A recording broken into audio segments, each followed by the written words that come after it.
Welcome to AKS world. இன்னைக்கு நம்மளோட சேனல்ல ஸ்பெஷல் கோட் பிரெயின் ஃப்ரை எப்படி பண்ணலாம்னு பார்க்க போறோம். வாங்க ரெசிபிக்குள்ள போகலாம். இப்போ நம்ம ஸ்பெஷல் பிரெயின் ஃப்ரை பண்ண போகிறோம். அதுக்கு நம்மளோட முதல் இன்க்ரீடியன்ட் என்னது? பிரெயின். ஸோ நல்ல பிரெயினை நல்லா தண்ணி வச்சு நல்லா வாஷ் பண்ணி எடுத்துக்கிடுங்க.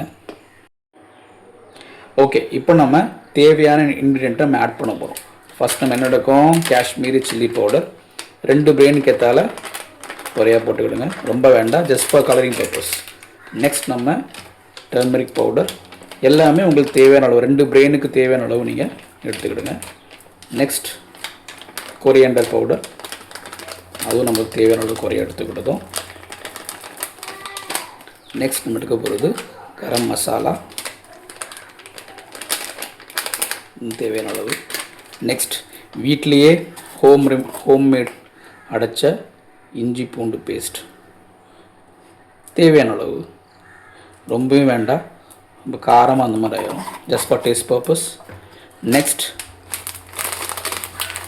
Methi for taste. Next cornflour. நம்ம போடுற மசாலா நல்லா ஸ்ட்ராங்காக கிரிப்பாக பிடிக்கிறதுக்கு நம்ம என்ன யூஸ் பண்ணுறோம்? கார்ன்ஃப்ளவர் யூஸ் பண்ணுறோம். ஸோ மசாலா பிரெயினை விட்டு வெளியே போகாமல் நீங்கள் போட்ட மசாலாக்கு ஏற்றால டேஸ்ட் வர்றதுக்காக நம்ம பிரெயின் இது போடுறோம். நெக்ஸ்ட் நம்ம தேவையான அளவு உப்பு போடுறோம். ஓகே, உப்பு குறையாவே போடுங்க. நம்ம இப்போ இந்த மசாலா எல்லாம் நல்லா நம்ம மிக்ஸ் பண்ணுறதுக்காக நம்ம தண்ணி ரொம்ப யூஸ் பண்ண வேண்டாம். ஏன்னா ஆல்ரெடி பிரெயினில் தண்ணி இருக்கும் கொஞ்சம், ஸோ ரொம்ப வேண்டாம். ஸோ அந்த மிக்ஸ் பண்ணுறதுக்காக நம்ம ஆயில், வீட்டில் இருக்கிற தேங்காய் எண்ணெயோ இல்லை நீங்கள் சமைக்க யூஸ் பண்ணுற எண்ணெயோ நீங்கள் யூஸ் பண்ணி நல்லா மிக்ஸ் பண்ணிக்கிடுங்க. அந்த மிக்சிங் எப்படி இருக்கணும் அப்படின்னா செமி சாலிடாக இருக்கணும். அதாவது ஒரு தயிர் ஃபார்மேட்டில் இருக்க மாதிரி இருக்கும். ரொம்பவும் கட்டியும் இருக்கக்கூடாது, ரொம்ப குழுகுலுன்னு இருக்கக்கூடாது. ஓகே, இப்போ நம்ம தனியாக வச்சுருக்க பிரெயினை நம்ம உள்ளே போட்டு நல்லா மிக்ஸ் பண்ண போகிறோம்.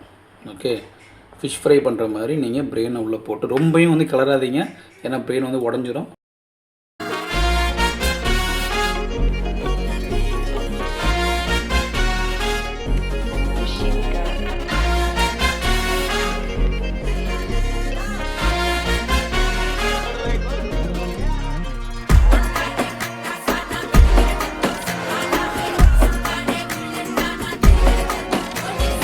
ஓகே கைஸ், இப்போ நம்ம ஒரு பேனில் நான் கொஞ்சம் ஆயில் போடுறேன். ஏன்னா நம்ம 10 மினிட்ஸ் பிரெயின் ஊற வச்சுருக்கோம். நம்ம இப்போ அதை ஆட் பண்ண போகிறோம். ஓகே, ஸோ ஆல்ரெடி நான் லோ ஃப்ளேமில் வச்சுக்கிடுங்க, ரொம்பவும் ஹை ஃப்ளேமில் வைக்க வேண்டாம். ஓகே, நம்ம பிரெயின் 10 மினிட்ஸ் ஊறிடுச்சு. இதை நம்ம பேனில் போட்டு பொரிச்செடுக்க போகிறோம். ஓகே, ஸோ நான் பிரெயின் எடுக்கும்போது கொஞ்சம் ஸ்லோவாகவே எடுங்க, ஏன்னா ரொம்ப டெலிகேட்டு. இதை விட டெலிகேட்டாக ஏதாவது இருந்தால் நீங்கள் சொல்லுங்கள் கமெண்ட்டில். ஸோ பிரெயின் எடுத்துட்டேன்.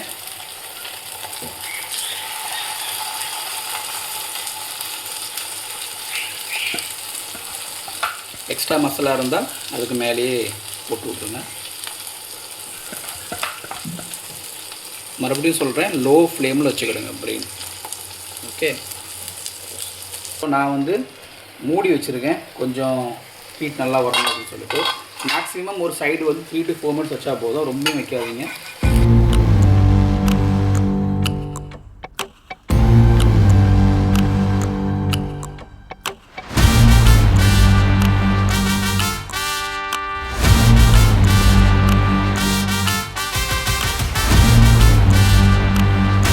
ஓகே கைஸ், நம்மளோட டேஸ்டியான special brain fry, goat brain fry ready ஆயிடுச்சு. வாங்க நம்ம டேஸ்ட் பண்ணி பார்ப்போம். நல்லா வெந்திருக்கு, சூப்பராக இருக்கு கைஸ். நீங்களும் உங்களோட வீட்டில் இந்த பிரெயின் ஃப்ரையை ட்ரை பண்ணி எப்படி இருந்துச்சுங்கிறத உங்களோட கமெண்ட்டை எங்களோட சேனலில் போஸ்ட் பண்ணுங்கள்.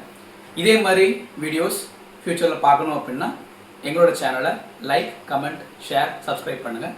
நன்றி.